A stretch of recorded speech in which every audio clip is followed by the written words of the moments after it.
Aujourd'hui, on va regarder comment mettre la Ender 5 en direct drive.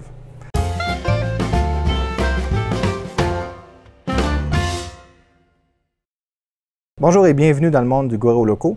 Aujourd'hui, on va regarder comment installer le kit de direct drive de Basaraba Innovation pour la Ender 5. Alors, c'est un kit que 3D Printing Canada m'a envoyé gracieusement avec l'imprimante. Puis, j'aime bien les imprimantes direct drive parce que c'est plus facile pour imprimer du flex et des matériaux un petit peu plus complexes. Puis, personnellement, je trouve que le PTFE est vraiment long sur cette imprimante-là. Donc, premièrement, on va regarder qu'est-ce qu'il y a dans le kit. Ensuite, on va regarder l'installation. Alors,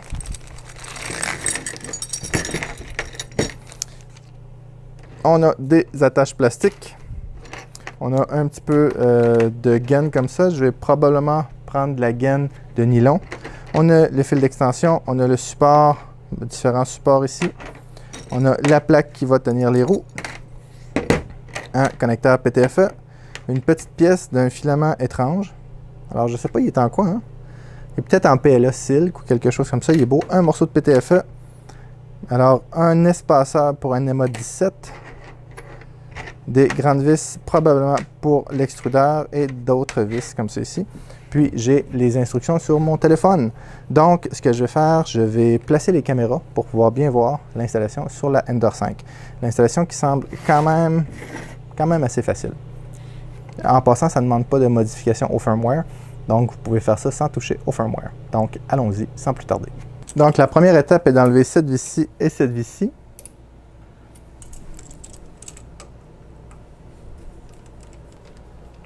Parfait. Et maintenant, je vais couper les attaches. Du-moins celle qui est ici. Dans le fond, ça va être plus simple si on coupe toutes les attaches immédiatement.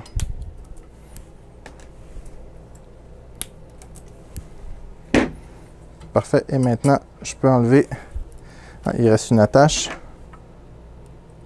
C'est ici. Et maintenant, j'enlève les deux vis qui sont là.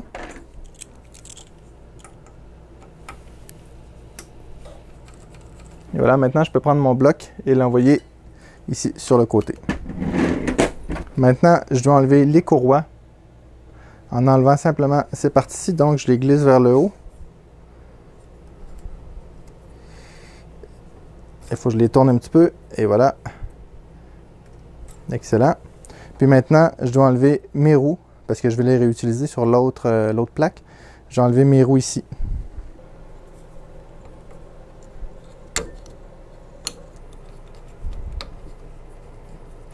Alors, par la suite, vous allez devoir enlever les roues complètement du chariot, tout simplement. Maintenant, je vais enlever mon extrudeur qui est ici sur le côté. Alors, je débranche le câble. Et puis là, je n'ai pas sorti mon filament, donc ça va me causer un petit problème. Ce que je vais faire, j'ai enlevé le petit clip bleu. J'ai enlevé le PTFE. Je vais simplement couper mon câble ici pour pouvoir le retirer par la suite. Fait que retirez votre filament avant. Pas votre câble, mais votre filament avant de faire ça. Donc maintenant, il y a deux vis à l'arrière pour qu'il tienne mon extrudeur. Alors ici, j'ai mon extrudeur. Maintenant, enlever les différentes vis pour l'enlever de sur la plaque. Donc ensuite, je dois prendre mon extrudeur, installer le petit espaceur comme ça dessus et mettre mon extrudeur par-dessus avec mon connecteur ici à la gauche. Et ensuite, ce que je vais faire, je vais mettre une vis dans ce coin-ci, ici, en haut. Et je vais placer la petite vis en angle ici. Maintenant, je vais enlever mon PTFE, simplement avec la petite clé. Ça va travailler mieux comme ça. Ensuite de ça, je vais réinstaller mon bras ici. Alors, je vais faire dépasser ma vis un peu. Et mon ressort. Alors, soyez prudent en réinstallant ça. Il y a beaucoup de tension sur le ressort. Donc, assurez-vous de ne pas vous faire coincer un doigt. Maintenant, je vais revisser la vis. Alors, assurez-vous de ne pas la mettre trop serrée. Excellent. Parfait. Maintenant, je vais enlever la petite vis qui est dans le coin.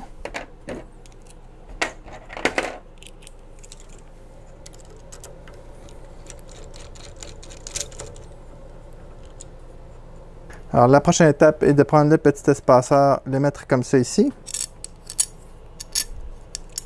Puis normalement, ma plaque va comme ça ici sur mon chariot.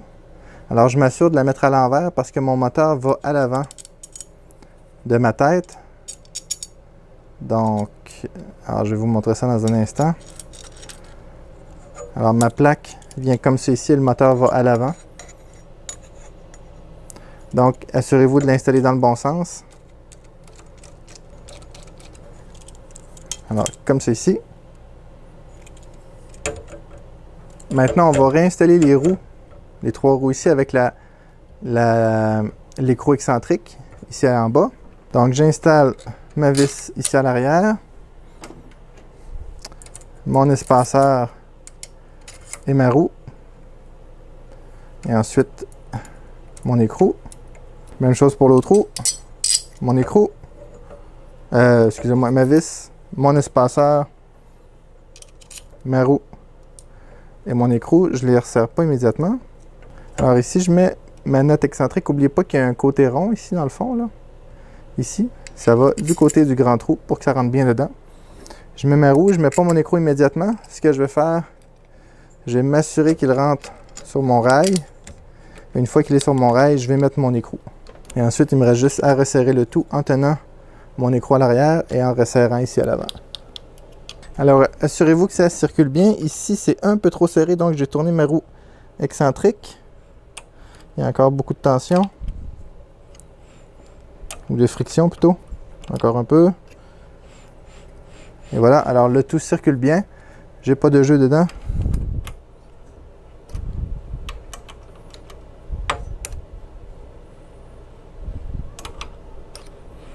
Et voilà. Excellent, j'ai pas de jeu. Parfait! Alors la prochaine étape est d'enlever le petit clip bleu après le PTFE et enlever le PTFE. Alors des fois, c'est pas toujours facile, surtout que j'ai du filament dedans. Si vous n'êtes pas capable de l'enlever, ce que je vous recommande, enlevez simplement le connecteur, ici comme ça, en le dévissant.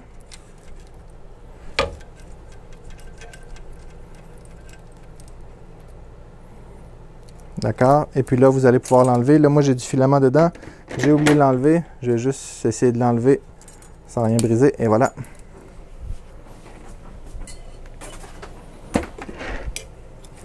Donc, normalement, pour enlever le connecteur PTFE, tout ce que j'ai à faire, c'est pousser dessus. Mais là, comme j'ai imprimé avec, vous voyez-vous, ici, il y a une petite coche. Donc, ça ne passera pas. Alors, ce que je vais faire, je vais le passer tout simplement jusqu'à l'autre bout. Je réinstalle mon connecteur de PTFE. Assurez-vous qu'il est bien resserré. Puis il va venir ici comme ça, avec des espaceurs. Et puis alors, calculez, rentrez un bout de PTFE dedans. Bon, je vais sortir les vis. Alors, il y a deux vis qui sont fournies avec, noir. Et un petit espaceur comme ça ici. Donc, mettez le petit espaceur comme ça. Il va venir ici. Mettez-le temporairement en place. Alors, je vais juste le visser à la main. Si j'arrive à être aligné sur les petits trous. Puis voyez-vous, il y a un bout de PTFE qui est fourni avec. Assurez-vous qu'il va être à peu près de la bonne longueur, qu'il ne soit pas trop long. Donc, ça devrait bien faire. Donc, je l'enlève. Oups, là, j'ai perdu une vis. Rentrez le bout de PTFE jusqu'au fond. Voyez-vous comment est-ce qu'il en dépasse seulement? Et puis là, si vous rentrez le bout de PTFE dedans, voyez-vous, il est un petit peu trop long. Alors, si je pousse dessus, est-ce qu'il va rentrer? Oui, alors si je pousse dessus, il va bien rentrer. Alors, ça rentre relativement serré. Alors, je vais juste fixer cette vis-là un petit peu. Je vais remonter le petit espaceur. Mettre ma deuxième vis.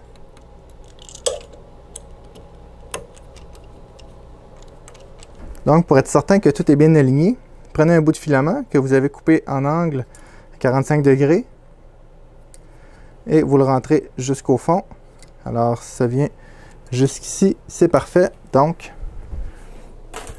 mon tuyau est bien placé. Excellent. Maintenant, la prochaine étape, on va réinstaller le couvercle par-dessus. J'arrive à bien l'aligner, comme ça ici, avec la vis qui vient ici et l'autre là. Je vais réinstaller ma courroie. Alors, le premier est tout le temps facile à mettre. On le glisse comme ça ici. Parfait. Maintenant, je tire un peu dessus. Puis je fais la même chose de l'autre côté. Et voilà. Alors, il y a un petit peu de loose dans ma courroie. Tout ce que j'ai à faire, c'est juste à dévisser ça ici et à le tendre en tirant dessus. Tout simplement. Et ma courroie est bien tendue. Si vous n'êtes pas capable de remettre votre courroie, vous avez juste à desserrer ça pour le rentrer un peu par en dedans. Donc, maintenant, ce que je dois faire, je dois prendre le fil de mon extrudeur et mettre la rallonge après, tout simplement. Alors, mâle, femelle. Parfait, jusqu'à mon moteur ici, comme ça.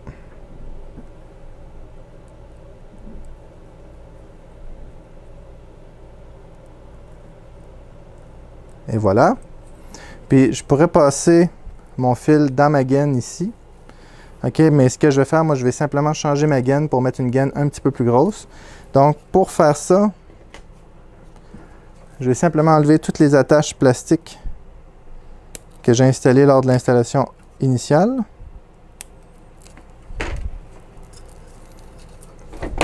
Je vais déconnecter mes câbles et je vais changer ma gaine pour une gaine un petit peu plus grosse. J'ai mon rouleau de gaine ici, je vais simplement prendre ma mesure sans essayer de faire tout le rouleau, ce qui est un défi. Puis pour le couper, je vais prendre mon module à chauffer par induction que j'ai acheté à 5 $ sur eBay, puis le boîtier que j'ai imprimé autour, puis une lame d'X-Acto que je vais faire chauffer le bout.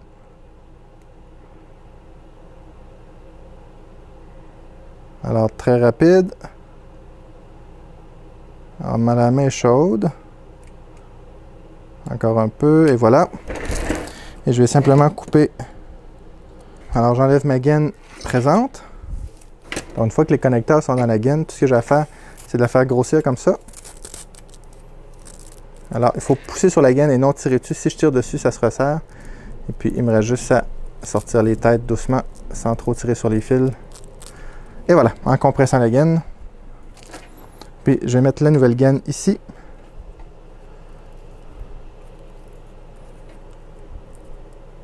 Le problème, lorsqu'on le coupe avec un couteau chaud, c'est qu'après, elle rouvre un peu moins. Celle-ci marche bien. De l'autre côté, ça va un peu mieux. Donc, je rentre mes connecteurs un à la suite des autres en compressant et non en tirant.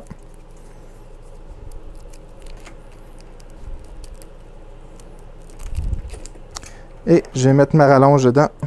Et vous allez voir comment je vais faire pour ensuite la connecter. Alors, la rallonge est quand même grosse. Je sens que ça va être assez difficile à passer. Non, peut-être pas. Alors, tout ce que j'ai à faire, c'est comprimer comme ça. Et je pousse sur mes fils. Alors, quand je comprime, elle grossit. Tout simplement. Oh! Enfin! Je l'ai eu. Maintenant, je connecte mon fil de mon moteur. Je m'assure qu'il est bien rentré et je rembarque simplement ma gaine par-dessus. Alors, je vais brancher mes fils. Alors, je vais pousser mes fils. Alors, je vais simplement tirer sur les fils pour les mettre à égalité avec ma rallonge. Alors, on tire doucement dessus pour rien arracher. Excellent. Et maintenant, je pousse sur ma gaine pour la resserrer.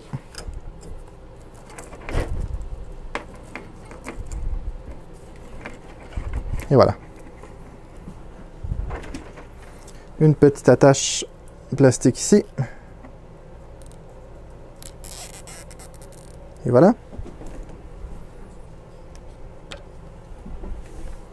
Maintenant, pour faire tenir mon câble ici, alors je prends ma mesure comme ça ici, puis je vais le fixer après cette partie-ci. Alors, il y a une petite pièce qui est celle-ci, qu'on peut installer comme ça ici, qu'il y a des endroits pour mettre des attaches plastiques. Cependant, ça passe un peu serré, je trouve.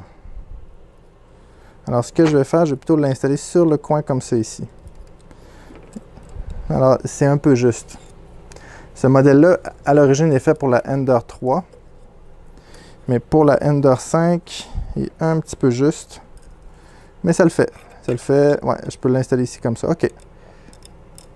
Donc, j'ai enlevé 2 vis de mon moteur ici. Alors, il y a des grandes vis prévues pour ça.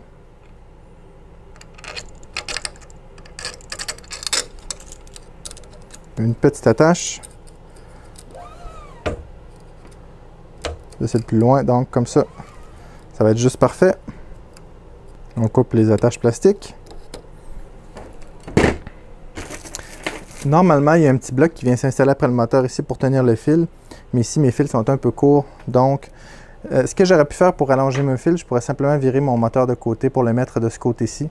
Dans l'instruction, c'est dit de le mettre du côté, de ce côté-là, du côté gauche. Ce que j'ai fait, cependant, je pense que l'instruction était pour la Ender 3. Ça ne me tente pas de tourner mon moteur de bord, mais je pourrais avoir plus de câbles en tournant mon moteur de côté. Voyez-vous, c'est juste un peu. Donc, ce que je vais faire, je vais être obligé de tourner mon moteur de côté. Donc, je vais faire ça. Dans le fond, j'ai mes 4 vis ici à enlever. Puis, j'ai juste à tourner mon moteur tout simplement. Ça ne sera pas tellement long. Puis, je pense que ça vaut la peine. Comme ça, après, je vais avoir l'esprit tranquille. Alors, un 3 minutes bien investi pour avoir l'esprit en paix. Donc, ce que je vais faire, je vais enlever mes attaches plastiques ici que j'ai mis. Donc, c'est ça. Dans les instructions, ça dit d'installer le connecteur à gauche. Ce que j'ai fait pour la Ender 5, vous installez le connecteur de ce côté-là. Alors, je vais tirer un peu sur mon fil pour qu'il soit plus égal avec les autres. Et voilà. Et maintenant, je devrais avoir plus de jeu. Oui, vraiment beaucoup plus. Donc, bonne chose de faite. Puis là, je peux installer mon câble comme ça ici, comme ça devrait être installé normalement. Sauf que j'aime mieux l'avoir un petit peu plus vers le haut pour pas qu'il descende sur ma pièce puis qu'il l'accroche. Si je l'accroche comme ça, j'ai peur qu'il accroche à un moment donné après ça ici. Donc, j'aime mieux l'avoir dans les airs. Comment je pourrais l'installer? Ce que je vais faire, je vais l'enlever d'ici, je vais le mettre sur le côté, puis je vais l'accrocher comme ça sur le côté. Ce que ça va faire. Oui, alors je l'enlève de là. Et puis maintenant, je peux attacher ça convenablement après ça ici. Good! Ce qui est bien, c'est que le connecteur de ma rallonge arrive exactement dans le centre. Donc, mon connecteur ne se défera pas avec le temps. Ce qui fait qu'il va être pris entre deux attaches plastiques. Puis, je peux même attacher ma couette après mon autre section de fil ici. Puis, ça fait une meilleure gestion de câble. Et voilà. Et voilà. Donc, ça bouge bien. Super. Donc, je serais prêt à faire le test. Alors, avec l'imprimante d'origine, j'ai imprimé ceci. C'est un vase. J'ai exactement le même G-code. Maintenant, je vais le réimprimer. On va voir qu'est-ce que ça dit. Première des choses, avant d'aller plus loin, je vais partir mon imprimante pour être sûr que tout fonctionne, pour être sûr que j'ai tout bien rebranché. Donc, je vais aller dans Prépare, Auto Home pour commencer. Ça fonctionne bien. Normalement, si c'est fait, si le design est bien fait, je ne devrais pas avoir à niveler, mais c'est fort probable que j'ai besoin de reniveler mon imprimante parce que je ne sais pas si ma buse est exactement à la même hauteur. Probablement pas. Donc, je vais attendre qu'il monte. Je vais garder quand même le doigt sur l'interrupteur ici parce que s'il monte trop haut, je ne vais pas briser mon build tack. On va le laisser monter tranquillement. Ah, puis aussi, j'ai désigné quelque chose que je vais vous montrer à l'instant, dès que ça a fini de monter. Le niveau a de l'air bon, fantastique. Puis, je vais vous montrer quelque chose avant de faire le test. J'ai désigné cette pièce-ci. Oui, je le sais, elle est immense, mais c'est pas grave. Je voulais être sûr qu'elle ne torde pas avec le temps. Pour venir la mettre ici, comme ça, je vais pouvoir installer mon filament comme ça ici. Il va être alimenté par le dessus directement. Comme ça, ça évite d'avoir à faire passer un long PTFE. Il va rentrer directement dans l'imprimante. Donc, je vais faire chauffer l'imprimante. Pendant ce temps-là, je vais mettre des vis après ma pièce, puis on va la tester. Bon, alors, mon support semble installé.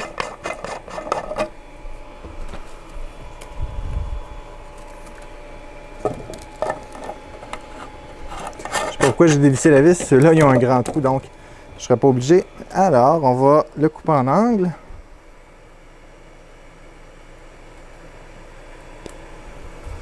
On va entrer le filament dedans. Le filament sort et je vais partir l'impression qui s'appelle Rocket V1 by Spannerhead. Donc, quelque chose de sûr, c'est que ça fonctionne.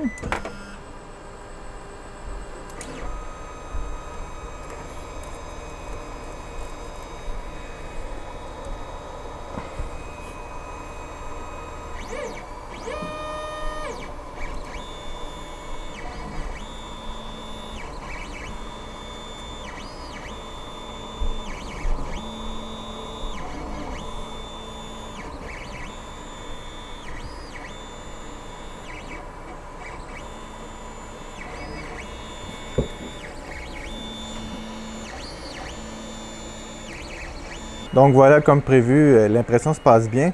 Je ne m'attends pas à une grosse différence d'impression. À vrai dire, je ne m'attends pas vraiment à différence d'impression entre le Bowden, autrement dit le tuyau de PTFE qui part d'ici jusque-là, et le Direct Drive. Peut-être un petit peu sur les pièces plus techniques, où ce que j'ai vraiment besoin de précision, où ce que j'ai besoin de belles rétractions précises. Alors là, oui, je vais avoir un gain définitivement. Mais sur ce genre d'impression-là, je ne verrai pas beaucoup de différence du fait qu'il n'y a pas vraiment de rétraction. Alors, une pièce plus technique, par exemple, quelque chose de complexe avec beaucoup de support, j'aurais probablement vu une différence, mais du fait justement de la rétraction plus précise. Donc, la raison pour laquelle j'ai fait ça, je le répète, c'est pour pouvoir imprimer plus facilement du TPU, du TPE et d'autres matériaux qui sont un petit peu plus durs d'imprimer. J'ai des matériaux un peu spéciaux que je vais faire imprimer prochainement, puis j'avais besoin d'un Direct Drive parce que je vais essayer d'en imprimer le maximum possible sur cette imprimante-là, du fait que c'est une Ender 5, elle va très très bien, elle est abordable, donc si j'imprime ces filaments-là, par exemple, sur la Little Monster, qui coûte environ 1500 $ avec les modifications, c'est pas tout le monde qui peut se les payer, donc j'ai voulu faire une série de vidéos. Je vais faire une prochaine série de vidéos avec une imprimante abordable, puis je vais utiliser la Ender 5 pour ça.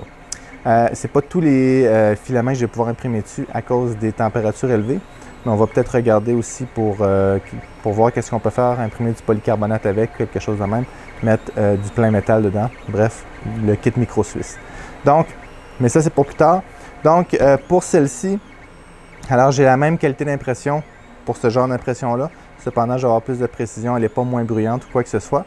C'est pour utilisation future. Est-ce que le Direct Drive est obligatoire? Pas du tout. Moi, je trouve que c'est une belle amélioration parce que le tube de PTFE est vraiment, vraiment long. Si vous voulez imprimer du flex, je vous le recommande. Moi, c'est un kit déjà préparé. Alors, on fait juste le mettre en place. Toutes les pièces sont là. Mais vous pouvez vous le faire vous-même en imprimant des pièces ou en trouvant des modèles sur Thingiverse. Personnellement, j'aime bien ces kits-là. J'ai la Ender 3 qui a le même kit. Ça va super, super bien.